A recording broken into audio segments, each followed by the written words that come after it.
இது பழைய பேப்பர். அப்பா, நம்ம பேப்பர்ல நம்ம பசங்க சுட சுட என்ன போட்டிருக்கானோ. உலகில் காற்று மாசுமிக்க தலைநகரங்களில் டெல்லி முதலிடத்தில் இருக்கிறது. தீபாவளி பட்டாசு வெடித்ததால் ஏற்பட்ட புகை மற்றும் அண்டை மாநில வயல்வெளி எரிப்பு கழிவுகள் ஆகியவற்றால் இன்னும் மோசமடைந்திருக்கிறது டெல்லி. காற்று மாசு மழையால் ஓய்ந்துவிடும்.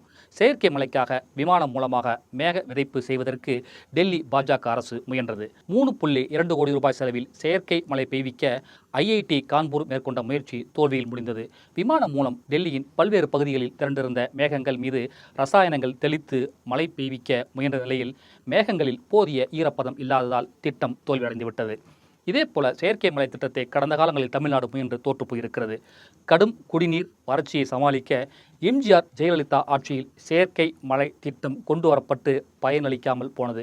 1986இல் எம்ஜிஆர் ஆட்சியில் 2 முறை முயற்சி செய்தும் பலன் கிடைக்கவில்லை.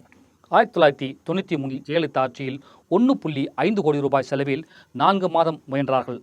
அதன் பிறகு 2003இல் ஜெயலலிதா ஆட்சியில் மீண்டும் செயற்கை மழை திட்டம் செயலிழந்தது. அதே அதிமுக வழியில் பாஜக இப்போது டெல்லியில் அந்த திட்டத்தை முன்னெடுத்து தோற்றுவிட்டது.